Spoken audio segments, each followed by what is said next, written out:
salmon from sunny South Florida. Norwegian firm builds Florida farm for cold water fish. Miami. Forget about the Pacific Northwest or the chilly coast of Maine. Your next piece of salmon could come from the Sunshine State.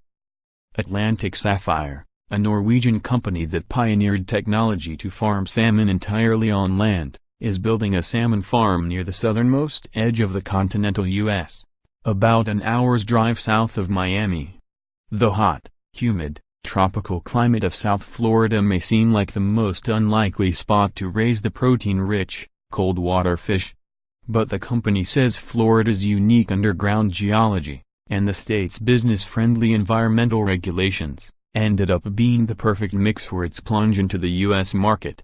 CEO Johan Andresen said he scouted 13 U.S. states for 2.5 years before he spotted a YouTube video outlining Florida's underground water system. The naturally occurring water system features the separate layers of fresh and salt water needed to raise salmon. He made a couple of calls, started raising money, and by November, the company expects to drop its first salmon eggs into an above-ground water tank. "I was giving up," Andresen said of his months of searching. "I was just Googling and I came across this video. I was shocked. We didn't expect that this was a suitable area." Atlantic Sapphire's new technology represents the latest step toward farm-raised fish, a practice mired in controversy but growing worldwide. According to the Food and Agriculture Organization of the United Nations, fish farming, known as aquaculture, has grown so rapidly that it now provides half the fish consumed by humans each year. Siwa Msengi, a senior researcher at the International Food Policy Research Institute and a co-author of a 2013 World Bank study on global fish production, said the image of farmed fish has suffered due to disease outbreaks in Chile, Canada, China and elsewhere. But Msengi said salmon farms, traditionally located in open water and contained only by nets, cannot keep out parasites, bacteria, and other contaminants, making them vulnerable to such outbreaks. What makes Atlantic Sapphire's technique unique is that the salmon go through their entire life cycle from egg to ready-to-eat adult in a contained, above-ground, filtered water system. "That's the innovation," said Jose Prado, the company's CFO. Msengi said keeping the fish out of the ocean can keep them free of sea lice, microplastics and other toxins that have doomed other fish farms. "To be honest, this sounds like a great idea," said Msengi, who was not involved in the Atlantic Sapphire project. "People are still wary of commercially farmed fish compared to what they catch themselves. But given the environmental problems as oceans warm, as we get these algae blooms, the release of toxins into our waters, there are going to be more problems with that method." Atlantic Sapphire's salmon farm will stand on a 20-acre site in a swath of South Florida long dominated by agriculture. The construction site is surrounded by plant nurseries, palm tree farms, and fields lined with tomatoes, sweet potatoes, strawberries, and papayas.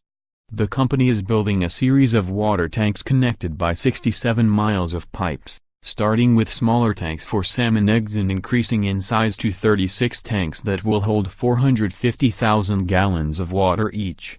The water in the tanks will be cooled to 59 degrees, and slowly transition from fresh water to salt water to mimic the salmon's natural life cycle. The entire site will be covered by a 400,000 square foot roof designed to keep out the sun and withstand hurricane-force winds. While all that work is being done above ground, the key to the project lies underneath. Just underground lies the Biscayne Aquifer, a freshwater reservoir from which much of the region extracts its drinking water. Below that is a layer of impermeable clay, followed by a separate layer of salt water. Underneath that is another impermeable layer of clay, mud and rock, followed by a region called the boulder zone. That porous, cavernous segment is so deep, starting at about 3,000 feet, that many Florida municipalities already pump their wastewater down there. Only 10 states, including Florida, allow industrial waste to be pumped below drinking water supplies using injection wells. According to the EPA, Florida is the only state to also allow municipalities to pump their wastewater down there. Altogether, Florida has 30% of the nation's Class I injection wells, which pump hazardous and non-hazardous waste deep below the surface. Prado said that combination of easily accessible fresh water, salt water, and a dumping area for wastewater all on one site is what made their decision to locate in South Florida an easy one. That's not replicable in other parts of the country, he said. If all goes according to plan, Atlantic Sapphire will crank out 10,000 metric tons of salmon by 2020. The company has purchased 20 neighboring acres of land to expand further, and has an option to buy 40 more acres. That would allow the company to produce 90,000 metric tons of salmon a year, about 10% of the U.S. market. The company is already producing salmon on its first land-based farm in Denmark. It sells to a few high-end U.S. restaurants and the upscale grocery chain Dean and DeLuca in New York. Prado said they target premium retailers at the high end of the Atlantic salmon market because of the sustainability standards behind their production make their salmon more expensive. With the U.S. salmon farm under construction, the company is now in talks with larger grocery store chains around the country. You can harvest it in Miami on a Monday and it arrives in New York on a Tuesday, Prado said.